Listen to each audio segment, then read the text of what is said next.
Pemda Kabupaten Nganjuk menggelar rapat koordinasi percepatan pembangunan infrastruktur bersama tim Kementerian Koordinator Bidang Kemaritiman dan Investasi RI di ruang rapat Anjuk Ladang. Kegiatan tersebut dipimpin oleh Bupati Nganjuk Novi Rahman Hidayat dan dihadiri oleh tim Kementerian Koordinator Bidang Kemaritiman dan Investasi RI serta OPD terkait. Bupati Novi menjelaskan terkait perencanaan strategis pembangunan ekonomi melalui proyek strategis nasional seperti pembangunan Bendungan Semantok sesuai PSN Perpres nomor 109 tahun 2020 dan pembangunan lingkup jalan tol Ngawi Kertosono Kediri PSN Perpres nomor 109 tahun 2020. Sementara proyek yang masuk dalam rencana strategis pembangunan kawasan menuju usulan PSN adalah pembangunan Bendungan Margo Patut, Kecamatan Sawahan, pembangunan kawasan industri Nganjuk King, dan pembangunan Selingkar Wilis. Menurut Bupati Novi Rahman Hidayat bahwa kedua proyek pembangunan yang sudah tercatat dan tertera pada Perpres tersebut sudah siap dieksekusi anggarannya. Terkait time schedule, kedua proyek tersebut untuk proyek pembangunan Bendungan Semantok selesai pada akhir tahun 2021 dan awal tahun 2022 akan diresmikan oleh Presiden Joko Widodo. Sedangkan pembangunan tol Nganjuk Kediri akan dimulai pada tahun 2021 untuk pembebasan lahannya dan mulai pengerjaannya. Sudah ada dua proyek strategis nasional, yaitu Bendungan Semantok dan juga pembangunan tol. Ini yang sudah masuk dalam Perpres lanjutan, artinya sudah siap untuk dieksekusi untuk pelaksanaannya anggarannya.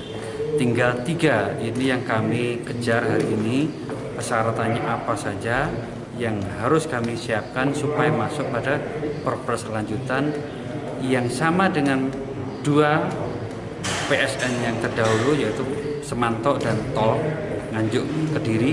Ini biar segera tereksekusi karena yang di Nganjuk ini ada 5 proyek strategis, yang 2 ini sudah masuk dalam Perpres 109 atau lanjutan tahun 2020, jika sudah bisa dieksekusi untuk anggarannya.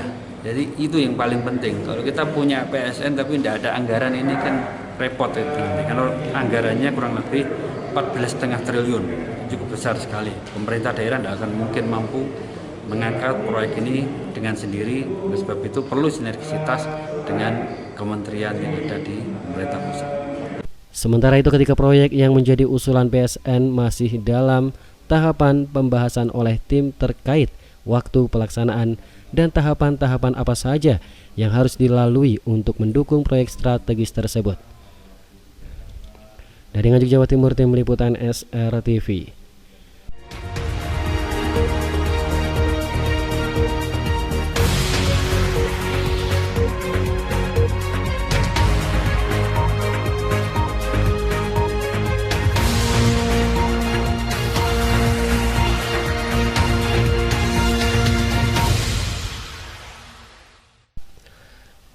Dalam rangka memperingati Hari Ibu yang ke-92, TP PKK Kabupaten Nganjuk laksanakan rapid test gratis untuk kaum perempuan.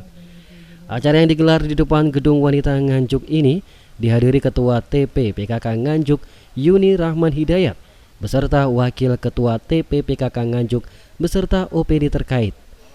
Sebelum terjadinya wabah COVID-19 ini, Hari Ibu diperingati dengan diadakannya seminar, baksos, dan lain-lain. Bekerja sama dengan Dinas Kesehatan Kabupaten Nganjuk, TP PKK Nganjuk mengadakan rapid test gratis untuk para ibu-ibu sebanyak minimal 100 orang.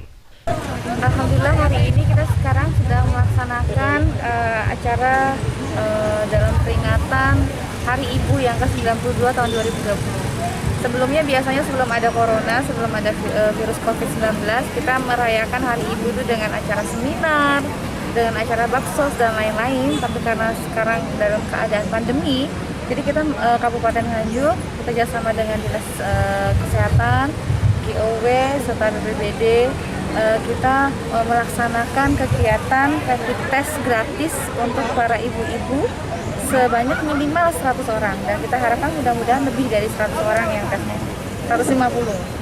Diharapkan dengan diadakannya kegiatan seperti ini bisa membantu memutus mata rantai penyebaran virus COVID-19 di lingkup Kabupaten Nganjuk.